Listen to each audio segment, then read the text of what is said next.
Morning students, कैसे हैं आप। मैं भारत धिंगरा आज आपके लिए लेके आया हूँ क्लास 8 का 11th chapter force and pressure. जी हाँ, आज हम पढ़ेंगे 8th क्लास का 11th चैप्टर है हमारा एनसीईआरटी बुक का फोर्स एंड प्रेशर। आज हम फोर्स के बारे में पढ़ेंगे। तो आइए हम स्टार्ट करते हैं हमारा आज का टॉपिक फोर्स। टॉपिक को स्टार्ट करूं उससे पहले मैं आपको बता दूं कि सबसे पहले आप मेरे YouTube चैनल को सब्सक्राइब कीजिए। किसी भी प्रकार की प्रॉब्लम हो और आपको बढ़िया लगे तो कमेंट बॉक्स में कमेंट भी जरूर कीजिए। और अगर आपको नोट्स की PDF चाहिए तो आप मुझे मेरे व्हाट्सएप नंबर 9870643669 पर व्हाट्सएप कीजिए। देखिए, आज जो टॉपिक हम पढ़ने जा रहे हैं फोर्स एंड प्रेशर, जो लेसन है हमारा इसका टॉपिक फोर्स, इसे हम शुरू करें। हमारी जो डेली लाइफ है इसमें ऐसा कुछ नहीं है, ऐसी कोई एक्टिविटी नहीं है जो बिना फोर्स के हो जाती हो। कुछ भी करना है, कोई भी वर्क आपको करना होता है तो विदाउट फोर्स वो पॉसिबल नहीं है। तो आपको वहाँ पर वर्क करने के लिए फोर्स की ज़रूरत होती है। ये फोर्स है क्या?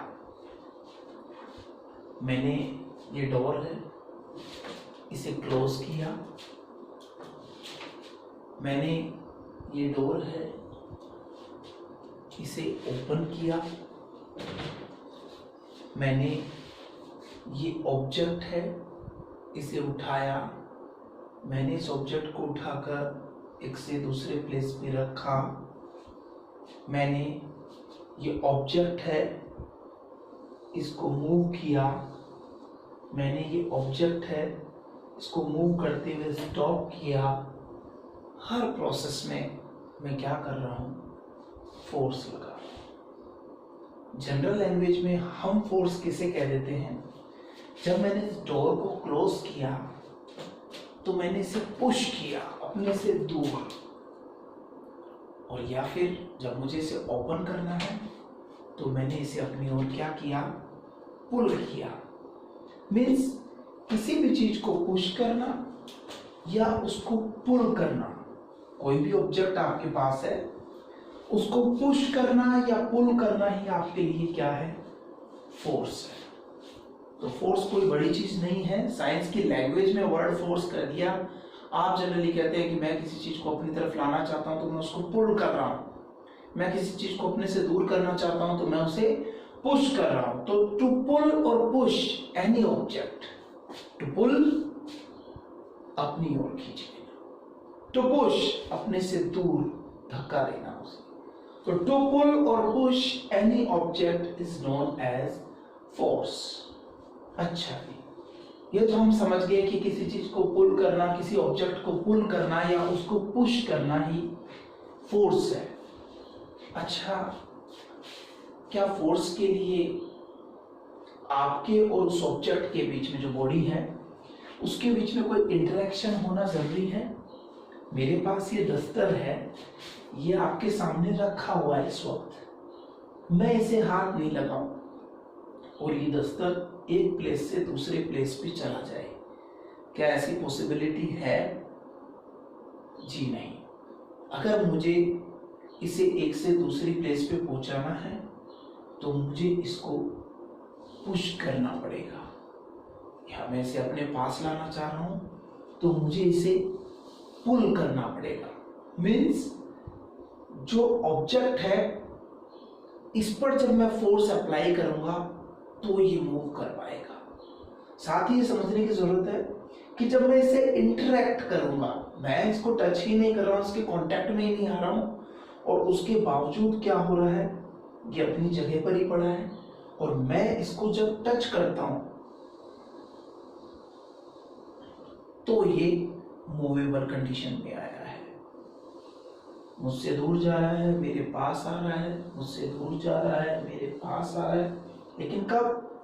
जब इस ऑब्जेक्ट और मेरे बीच में इंटरैक्शन हो रहा है। जब तक मैं इससे इंटरेक्ट नहीं करूंगा, केवल इसे देखूंगा, तो देखने से डस्टर अपनी जगह चेंज नहीं कर लेगा। आप किसी कार के पीछे खड़े हो गए और आप कार को पुश ही नहीं कर रहे हैं, ना आप कार को स्टार्ट कर रहे हैं। कई बार ऐसी कंडीशन होती है कि कार स्टार्ट नहीं होती है, ऐसे में उसको पुश करना पड़ता है, पुश करने से वो कार स्टार्ट होती है। तो आप कार के पीछे जाके खड़े हो जाएं, आप उसको टच ही ना करें, तो क्या कार स्टार्ट हो जाएगी?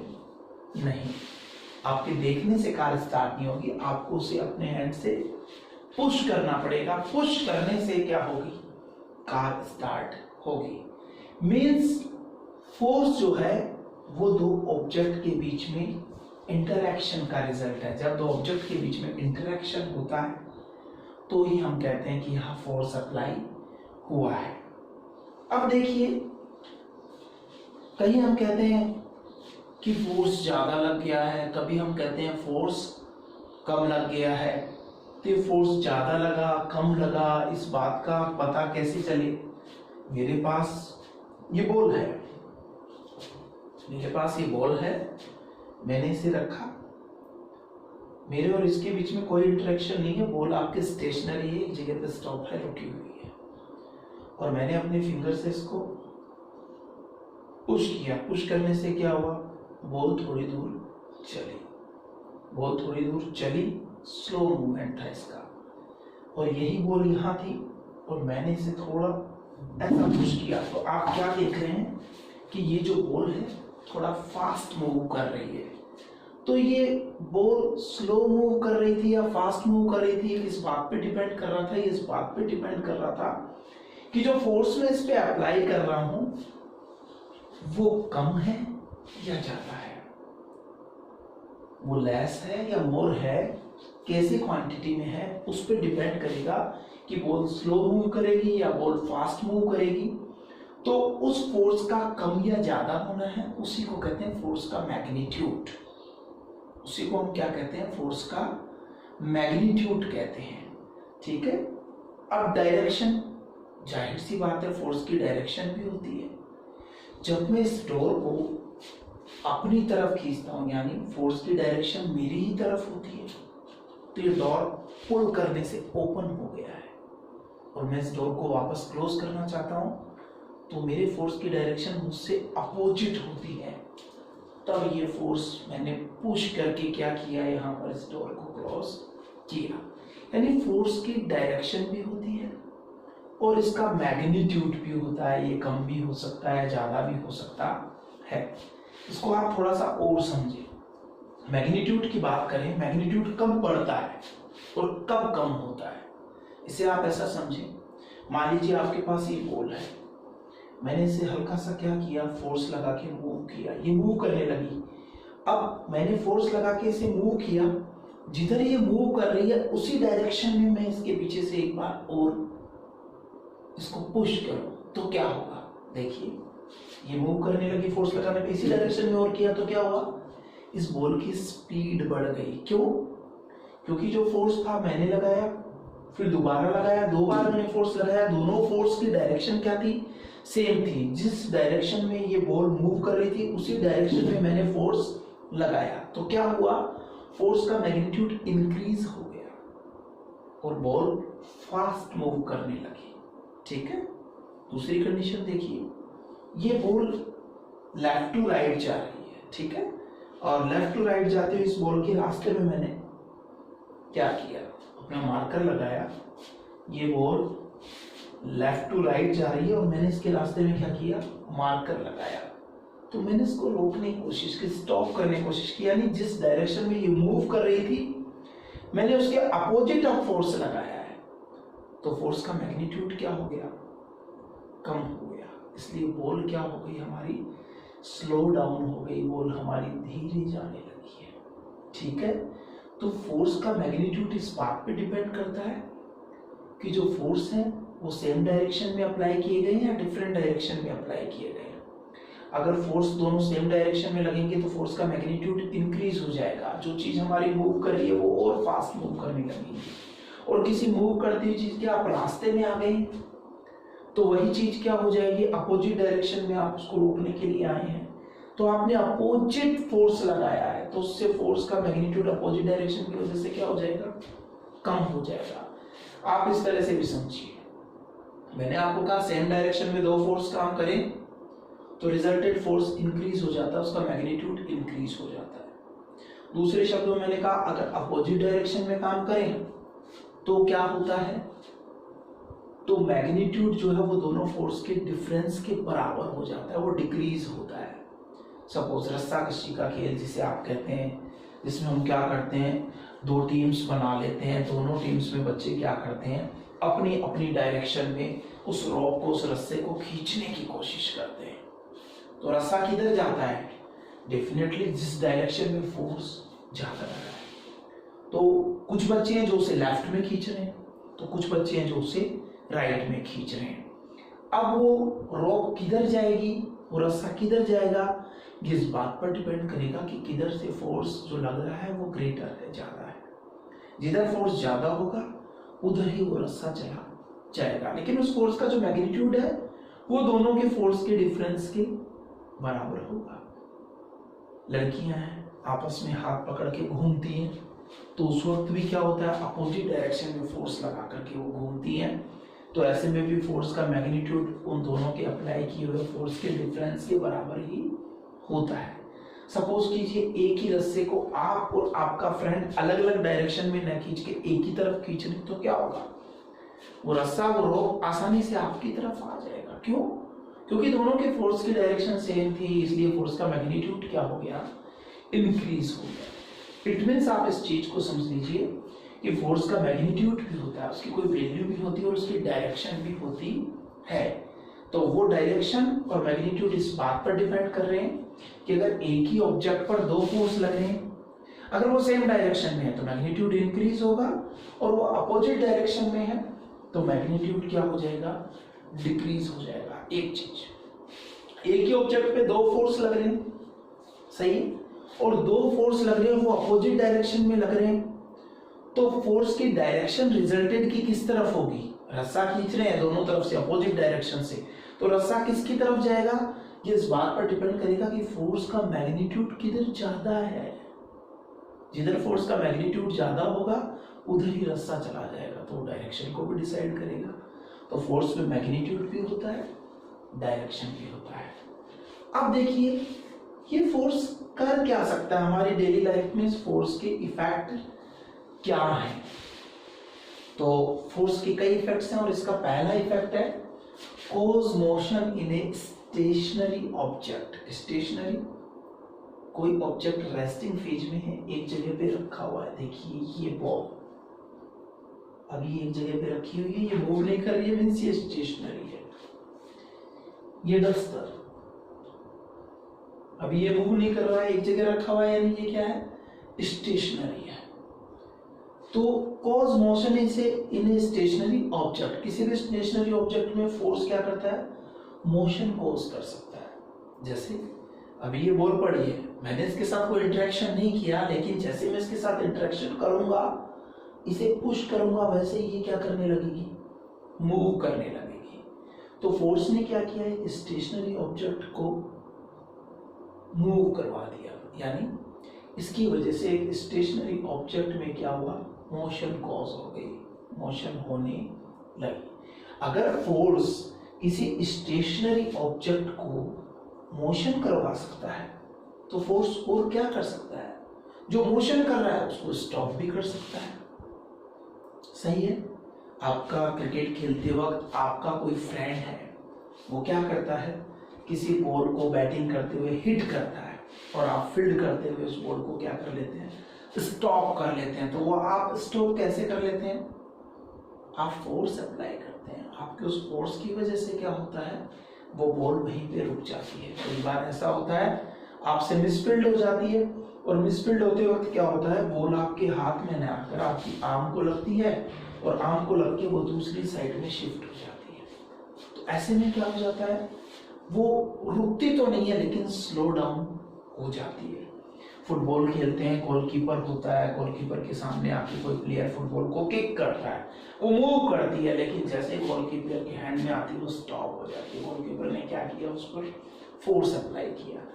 नहीं, फोर्स लगाकर आप अगर किसी रेस्टिंग फेज की चीज को, किसी स्टेशनरी ऑब्जेक्ट को अगर मूव करवा सकते हैं तो मूव करती हुई चीज को आप क्या कर सकते हैं, स्टॉप कर सकते हैं, स्लो डाउन कर सकते हैं। देखिए जैसे ये बॉल है, ठीक है, ये बॉल है, मैंने इधर से पुश किया और पुश करके मैं क्या कर रहा हूं, इसको मूव करवा रहा हूं और मैं इधर आ गया और इधर आकर मैंने इसको क्या कर दिया, स्टॉप कर दिया। तो मैंने एक फोर्स लगाया इधर से और इसको मूव करवाया और दूसरा फोर्स लगाया इधर से और इसको स्टॉप कर दिया। ऐसा भी तो हो सकता था, मैंने इस पे क्या किया, सॉरी,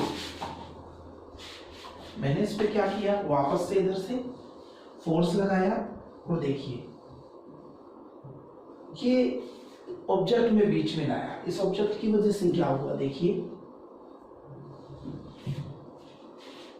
बॉल रुकी नहीं, लेकिन बॉल क्या हो गई, स्लो डाउन हो गई। तो फोर्स का इफेक्ट ये है कि वो किसी स्टेशनरी ऑब्जेक्ट में मोशन कोज कर सकता है और वहीं कोई मूविंग ऑब्जेक्ट है तो उसको स्टॉप भी कर सकता है, उसको स्लो डाउन भी कर सकता है।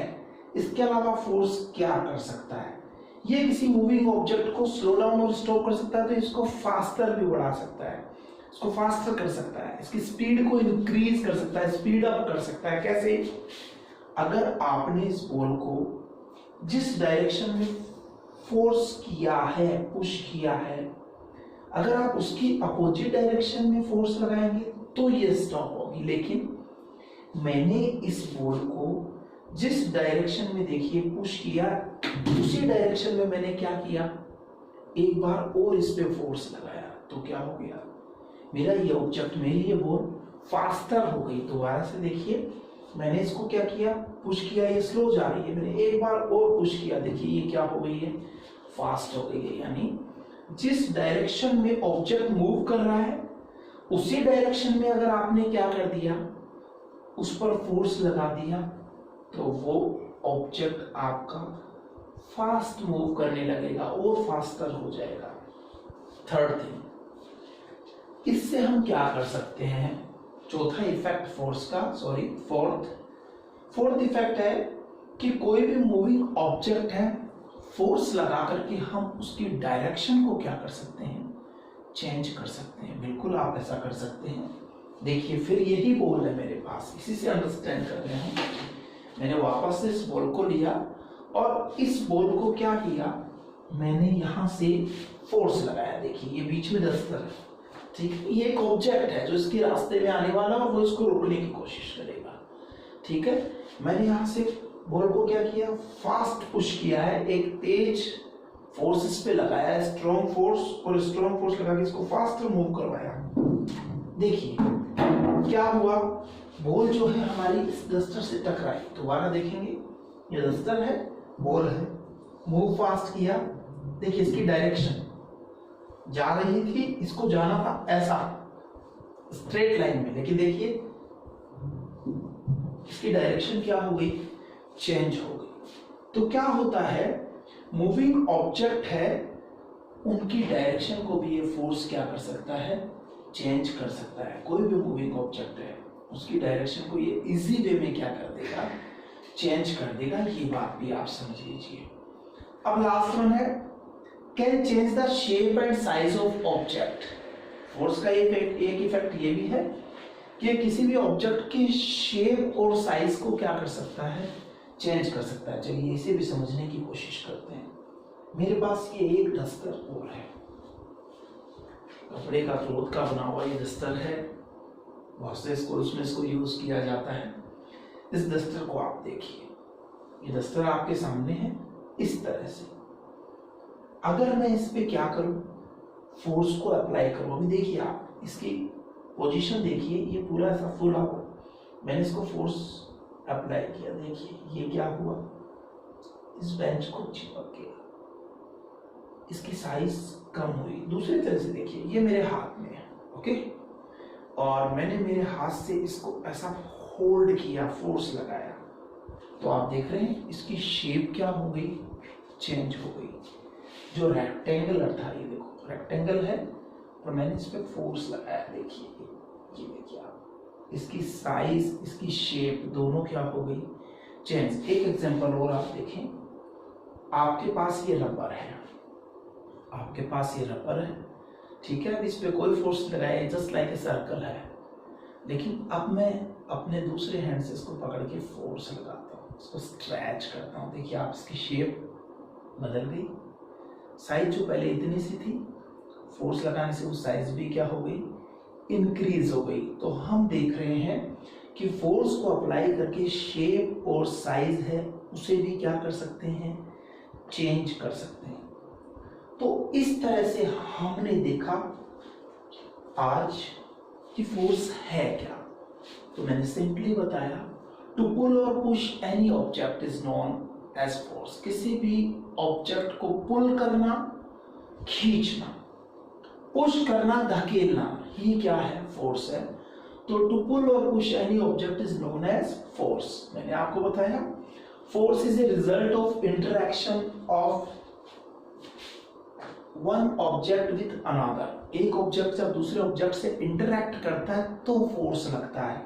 मैंने कहा डस्टर अपनी जगह पड़ा है, जब तक मैं इसको पुश नहीं करूंगा, मैं इसको पुल नहीं करूंगा, ये अपनी जगह चेंज नहीं करेगा। इट मीन्स इंटरैक्शन होना जरूरी है। मैंने कहा फोर्स का मैग्नीट्यूड भी होता है। अगर दो फोर्स सेम डायरेक्शन में अप्लाई होते हैं तो उनका मैग्नीट्यूड इंक्रीज हो जाता है, और अगर दो फोर्स डिफरेंट डायरेक्शन में अप्लाई होते हैं, जैसा रस्साकसी के खेल में होता है, गेम में होता है, तो उनका मैग्नीट्यूड क्या होता है, डिक्रीज हो जाता है, और फोर्स की वजह से उस डायरेक्शन में ऑब्जेक्ट शिफ्ट हो जाता है जिधर से लगने वाला फोर्स पहले के कंपेयर में ग्रेटर। ठीक है, फिर मैंने इफेक्ट्स ऑफ फोर्स की बात की। मैंने कहा ये क्या करता है, कोई भी मोशन करती हुई चीज थी, जैसे हमारी ये बॉल थी, मोशन करती हुई चीज को स्टॉप कर देता है। हमने बात की थी कि मोशन करती हुई चीज को स्लो डाउन कर देता है। हमने बात की थी कि अगर कोई स्टेशनरी ऑब्जेक्ट है तो ये उसको मोशन भी करवा सकता है। देखिए जब पुश करेंगे तो बॉल चलने भी लगेगी। हमने बात की थी कि ये किसी भी मूविंग ऑब्जेक्ट की डायरेक्शन में जब अप्लाई हो तो उसको फास्टर कर देता है। हमने बात की थी कि किसी भी मूविंग ऑब्जेक्ट की डायरेक्शन को ये क्या कर देता है, चेंज कर देता है। हमने बात की कि किसी भी ऑब्जेक्ट की जो शेप है उसको ये बदल देता है, उसकी शेप के साथ साइज को भी ये बदल देता है। तो ये सारे इफेक्ट देखने के बाद अब फोर्स की एक डेफिनेशन निकल के आती है कि आखिर फोर्स को हम साइंस में कैसे डिफाइन करें। मैंने आपको कहा था फोर्स एक पुश है, फोर्स एक पुल है, जो क्या कर रहा था, किसी भी ऑब्जेक्ट की रेस्ट या यूनिफॉर्म मोशन, चाहे वो रुका हुआ था स्टेशनरी स्टेट में था, चाहे वो मोशन कर रहा था, अगर रुका हुआ है तो उसको मोशन करवा देगा, और मोशन कर रहा है तो उसको रोक देगा। या क्या करेगा, कोई भी ऑब्जेक्ट है मूव कर रहा है तो उसकी मूव करने की डायरेक्शन को बदल सकता है। कोई भी ऑब्जेक्ट है उसकी शेप या साइज को भी ये क्या कर सकता है, चेंज।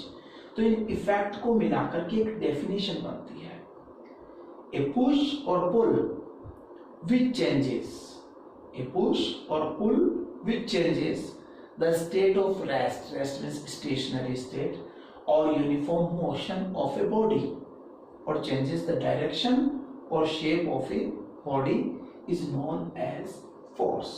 तो आज हमने फोर्स की डेफिनेशन पढ़ी, फोर्स के इफेक्ट्स पढ़े और फोर्स का इंट्रोडक्शन लिया।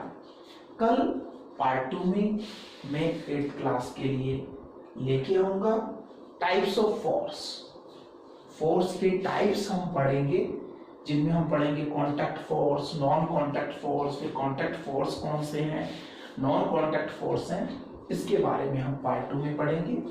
तब तक आप इस वीडियो को देखिए और अपनी जो बुक है उसकी हेल्प से इस चैप्टर को जितना मैंने आपको पढ़ाया है उतना रीड करके समझने की कोशिश कीजिए। Thank you. Stay home, stay safe.